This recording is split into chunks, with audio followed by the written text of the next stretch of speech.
My name is Ty Twilell. I'm the supervisor of the Boston Citizenship and Immigration Services. I'd like to welcome you all to your citizenship ceremony. It's an honor for us to be here on the day that you've chosen to become citizens. What I'd like to do is to make a few preliminary announcements, go over some administrative matters, go over what to expect today, and also address some issues you may have some questions to. And we might be able to answer questions about that later before we begin the next part of the ceremony. First, I'd like to address the guests. The guests should all be upstairs here in the balcony. The two exits on the back, there should be an emergency. I'd like to stress to you, as Mr. Berkeley, the hall, superintendent of the hall came here earlier, please stay away from the ledge. That's for your own safety and the people underneath. I know you want to take pictures. It's a very important event today. Please stay away from the balcony. Someone can fall over or hurt someone underneath. It's also a very, this building is hundreds of years old. It only can take so much activity, so please be careful and mindful of those rules. Secondly, another important, today this is for us as a Faneuil Hall. It's a public hall, very important to our nation's history, the founding of our country, and it's still active today. It's not only a museum, but there's public events like this one that the public can use. So it's used for a wide variety of things. We're having a ceremony here. We usually have them every couple of weeks on the average. Almost every week we have ceremonies at Faneuil Park. We've had them in parks. We have them at the JFK Library, many different venues that aren't normally a courtroom. But today, when the ceremony actually begins, the formal part of the ceremony, this becomes a federal courtroom. So accordingly, please provide the respect that you would in an ordinary event, that you would in a courtroom. Most noticeably, cell phones. Please make sure cell phones are turned off. And if you think they're turned off, please look again. Cell phones and pagers, please make sure they're turned off, especially as the ceremony begins. If it goes off, everyone's kind of looking, and it seems to be repeated. So please make sure your cell phones are turned off for the formal part of the ceremony. Okay. In the beginning, I want to make sure there's going to be some exceptions to this, but everyone to my right or to your left should have a light green notice. Please make sure the notice is out. If you haven't completed it on the back, please make sure it's completed and signed, because you'll have to step aside to complete that if you don't. So please make sure it's unfolded and you have your permanent resident card out. Likewise, on my left, you should have the purple or lilac. Make sure it's out, unfolded, and completed. If you're green, we've told you to stay there wherever you are when you came in the door. And there may be some exceptions.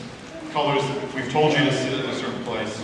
Just follow that directions, but generally it should be green and pink or lilac. Please make sure those are completed. The next stage, we're going to begin checking you in. That's where we make sure that we go over those questions on the back with an officer, and we also make sure that you're on the list. We have to mark you present. So we make the motion to the court to accept your applications for citizenship. The court's the one that decides. We prepare and do a preliminary approval, but the actual grant of citizenship is done by the judge. In that motion, we have to mark that you're here and present. And we also want to make sure that your certificate is here. Some may need to be signed and things of that matter. So you need to be checked in, and we need to cross you off the list that you're marked off. So you're going to come up. We're going to call you up the same way we seated you. We seated these people first on the sides. They're going to come up, and we're going to direct you when that time comes. We're going to go over those questions on the back. Then you're going to come forward to each side, and the clerk is going to check you off the list and take your permanent resident card. So make sure you're checked in and you've given your card to us, and then we're going to check you off the list. Afterwards, return to your same seat. So it's very important when you're done to return to your same seat that you had. This part takes 30 to 40 minutes. If you have your notice and everything completed, we'll go through that quickly. Afterwards, I may have a few more announcements before the formal part of the ceremony. Then when the judge comes in, the judge and the clerk will announce the judge entering the room. The formal part of the ceremony, she'll instruct everyone to rise, and they'll proceed on the stage. And me or an officer of Homeland Security will make the motions to accept your applications for citizenship and also for name changes. Some of you are going to have name change. We have approximately 400, you'll hear the exact number, approximately 400 people here today, and probably 200 to 300 guests. And of those number, you may have 30 or 40 name changes. So we also make a motion to have your names changed for the judge. The judge usually accepts those, and then the clerk proceeds to give you the oath of citizenship, the oath of allegiance. It's a long oath. It's the most important thing, and it's the culmination of all the events that you've gone through to become a citizen. Some of you have spent 3 to 5 years, 15, 20 years, up to 30 for some people, depending on what path they took to become a citizen. They may be an asylee or refugee, have trekked through several countries, you may have joined a relative here in the United States, or some other circumstances. You've all had a long journey to this day, and you culminate to the point to where you actually take that oath. So before the ceremony ends, and before you get your certificate, you'll become a citizen at the end of that oath. A lot of things happen at that point for you and your family. The judge usually has remarks at the ceremony, and then we'll all say the pledge together, all the citizens together. It'll be our first public act. Whether you're born here or naturalized, we'll all say the Pledge of Allegiance together to the conclusion of the ceremony. After the ceremony ends, the judge and the clerk will leave. Then we're going to ask the guests to leave. Guests, at the end of the ceremony, please prepare to depart as soon as possible. We can't issue the certificates to your friends and relatives until you've all departed the building. So at the end of the ceremony, the guests, you can wait outside of Faneuil Hall to meet your friends and relatives. Hopefully the weather, there's no precipitation. Otherwise, you can enter right across the way. There's a shelter there. The building's too old, too important to have everyone meet out in the hallway, so we need you to depart like that. So your participation in that towards the end will be much appreciated. Then we're going to begin issuing the certificates the same way that we've sat you, in the same way that we've checked you in from here on out. It's important, once you have your certificate, you're free to go back to work or celebrate whatever you had in mind. But please make sure you look at your certificate. There's not a lot of data on there that's about you. There's your date of birth and your name. Very important things. Even though you're free to go, please look at it and make sure it's correct. You have 2 business days to let us know if it's correct. If you don't, you've got to file a new form and application to correct it.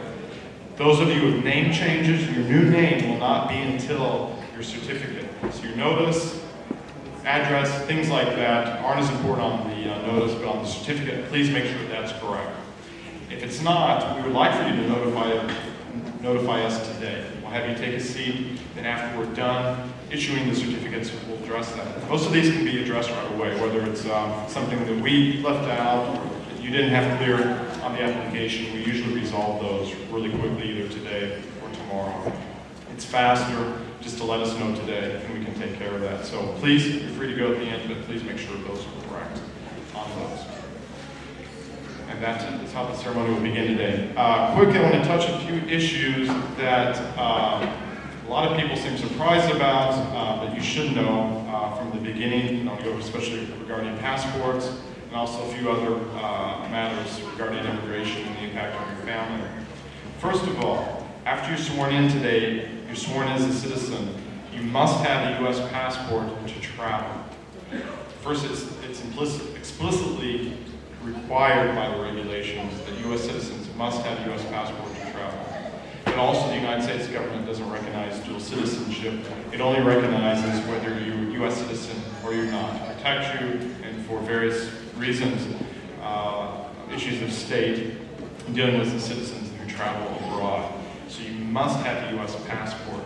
You can get a U.S. passport through the post office and the Department of State, through the passport agency here in Boston, or through most post offices process passport applications.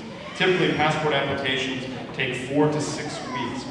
You can pay an extra fee and they'll process it for under 2 weeks. If you're traveling in the next few days,